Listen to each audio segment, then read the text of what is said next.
Number 1، خالی ہاتھ رہ جاتے ہیں وہ لوگ جو دوسروں کی خوشیاں چھین لیتے ہیں۔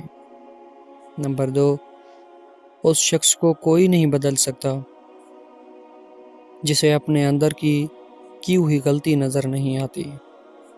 نمبر 3، اگر کوئی شخص آپ کو عزت دیتا ہے تو اس کا مطلب یہ ہرگز نہیں کہ آپ بہت اعلیٰ انسان ہیں، بلکہ یہ کہ وہ شخص جو تم کو عزت دے رہا ہے وہ خود ایک اعلیٰ ظرف انسان ہے۔